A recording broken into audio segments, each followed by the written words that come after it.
مولانا صاحب کا شکر گزار ہوں. ہمارا کافی لمبا گفتگو ہوا ہے مختلف ایشوز پہ. اس ملک کے موجودہ سیاسی جو صورتحال ہے اس پہ، ہمارا جو معاشی بحران سے ہمارے عوام گزر رہے ہیں اس پہ ہمارا بہت ان ڈیپتھ کنورسیشن ہوا، اور ہمارا آنے والا اے پی سی پہ بھی کافی باتیں ہوئیں.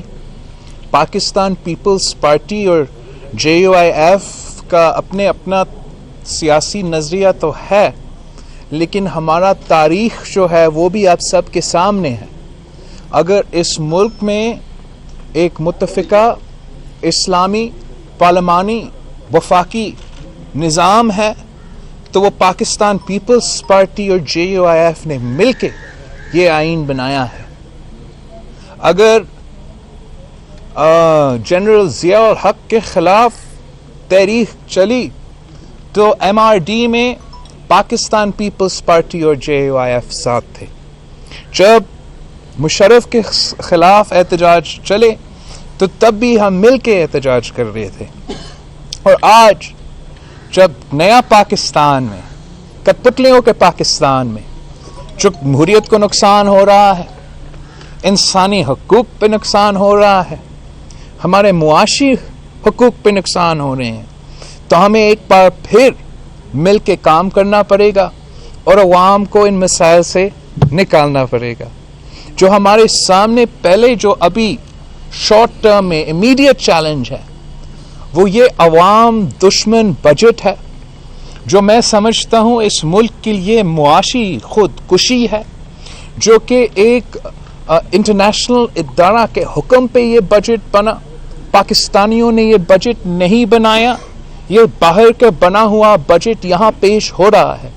اور ہم سمجھتے ہیں کہ سارے جو اپوزیشن پارٹیز ہیں ہمیں مل کے کام کرنا چاہیے، ہمیں اس کو اپوز کرنا چاہیے، پورا کوشش ہونا چاہیے کہ ہم یہ عوام دشمن بجٹ کو پاس نہ ہونے دیں.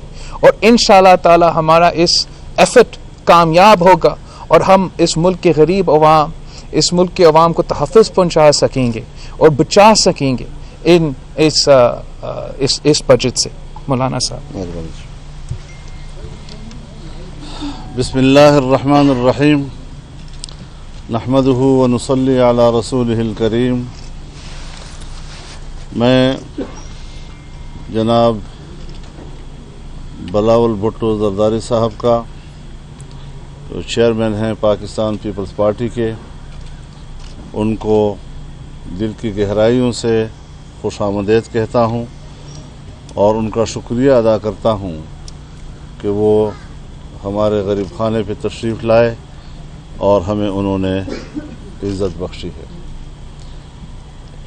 جو باتیں انہوں نے کی ہیں بالکل میں اس کی تائید کرتا ہوں، اور یہی ایشوز ہمارے درمیان ڈسکس ہوئے ہیں.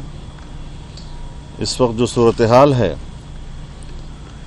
ہم اس بات پر متفق ہیں کہ جو الیکشن کے فوراً بعد تمام سیاسی پارٹیوں نے اس الیکشن کے حوالے سے اور ایک دھاندلی شدہ الیکشن، ایک جعلی الیکشن کے حوالے سے جو ہمارا پہلے دن موقف تھا، آج بھی ہم اس موقف پہ متفق اور متحد ہیں. اور پھر ظاہر ہے کہ اس دوران میں جو ملکی معیشت کا بیڑا غرق کیا ہے، تو ظاہر ہے کہ آج جب غریب قوم، غریب انسان کرب میں ہے اور وہ آج بازار میں راشن خریدنے کے قابل نہیں رہا ہے، وہ اس بجٹ کے بعد شاید بجلی اور گیس کے بل بھی ادا نہیں کر سکے گا. تو اس وقت ہم عام آدمی کے ساتھ کھڑے ہونے کے لیے متفق ہیں اور اس کے لیے میدان میں اترنے کے لیے بھی ہمارا اتفاق رائے ہے. اس وقت جو بجٹ پیش ہوا ہے یہ ملک دشمن اور غریب دشمن ایک بجٹ ہے. جس سے مہنگائی بڑھے گی. اور یہ پاکستان کا بجٹ ہی نہیں ہے، براہ راست IMF کے نمائندے نے یہاں آ کر ہمارا بجٹ بنایا ہے، اور یہ ایک غلامانہ دور ہے جس سے کہ اب ہم گزر رہے ہیں. معاشی طور پر ہمیں غلام بنا دیا گیا ہے. اور پھر انحطاط یہ کہ آج ڈالر کی قیمت 157 روپے سے بھی تجاوز کر رہی ہے. آپ بتائیں کہ اس ملک کا غریب کدھر جائے گا؟ پاکستان کی تاریخ میں اتنے قرضے قوم پر کسی دور حکومت میں بھی نہیں لادے گئے جو انہوں نے گزشتہ 5-6 مہینوں میں اس قوم پر لاد دیے ہیں. اب ایسی صورتحال میں اس حکومت کا خاتمہ یہی قوم کے نجات کا راستہ ہے. اس حکومت کا خاتمہ یہی ملک کے نجات کا راستہ ہے. اور اسی کے لیے ہم نے اس پہ اتفاق کیا ہے کہ اگلے جو ہمارا جون کا آخری عشرہ ہے اس میں ہم آل پارٹیز کانفرنس کریں گے. تمام اپوزیشن کی سیاسی جماعتیں اس میں شریک ہوں گی، اور سب ہم اور تمام جماعتوں کے جو متفقہ موقف بنے گا اس کے انشاءاللہ ہم سب پیروی کریں گے اور میدان میں اتریں گے انشاءاللہ العزیز. یہ لوگ ملک پر حکومت کرنے کا کوئی جواز نہیں رکھتے.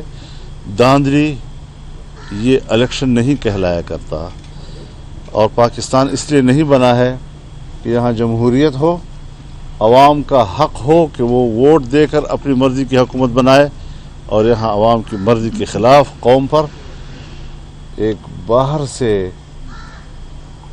ایجنڈے کے طور پر لا کر مسلط کیا گیا آدمی ہم پر مسلط کر دیا جائے، وہ پارٹی ہم پر مسلط کر دی جائے.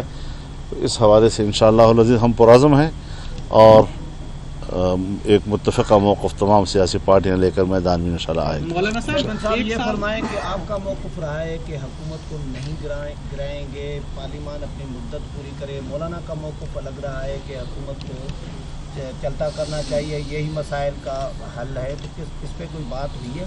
میں سمجھتا ہوں کہ ہمارا موقف میں اتنا فرق نہیں ہے. مولانا صاحب کہتا ہے کہ حکومت کو جانا ہے، اور میں کہتا ہوں کہ پارلیمان کو اپنا ٹرم پورا نہیں کرنا ہے، ٹرم کو پورا کرنا چاہیے. تو پارلیمان اپنا ٹرم پورا بھی کر سکتی ہے اگر حکومت اپنا مدت پورا نہیں کرتی. I don't think there's that much space between what we are saying. اور انشاءاللہ تعالیٰ جب ہم APC پہ ملتے ہیں تو ہم اسپیسیفکس ورک آؤٹ کر سکتے ہیں. پاکستان پیپلز پارٹی کا موقف آج سے نہیں پہلے سے یہ رہا ہے کہ پارلیمان کو اپنا مدت پوری کرنا چاہیے. لیکن جو فیصلہ APC میں ہوگا وہاں سب کا ہوگا انشاءاللہ. میں APC کی طرف دیکھ رہا ہوں، میں مولانا صاحب کی طرف دیکھ رہا ہوں کہ جب وہ سارے سیاسی جماعتوں کو ہمیں آپس میں بٹھاتے ہیں کہ اس کا کیا نتیجہ نکلتا ہے. میرا سوال یہ ہے کہ آپ نے کہا پارلیمنٹ اپنا ٹرم پورا کرے گی. پارلیمنٹ کی ٹرم پورا کرنے کا مطلب یہ ہے کہ ایک جو گورنمنٹ ہے وہ اپنا ٹرم پورا کرے گی. اگر گورنمنٹ نہیں رہی تو پھر ٹرم کیسے پورا ہوگا؟ اس کا مطلب تضاد ہے اور آپ ایک پیج پہ نہیں ہیں. آئی تھنک پارلیمنٹ اور حکومت میں ایک ڈیفینیشن فرق ہوتا ہے. پارلیمنٹ از دا ہاؤس، حکومت از دا گورنمنٹ. اور جو ہم ایک ایشو لے کر آئے ہیں، جب سے ہم یہ عوام دشمن بجٹ کو دیکھا کہ ہم نے اس عوام دشمن بجٹ کو روکنا ہے، جو بھی ہم سے ہوتا ہے، جو بھی ہم نے کرنا ہے، ہم یہ عوام دشمن، ملک دشمن، غریب دشمن بجٹ کو پاس نہیں ہونے دیں گے. تو میرا فوکس اس پہ ایک بات واضح ہونی چاہیے.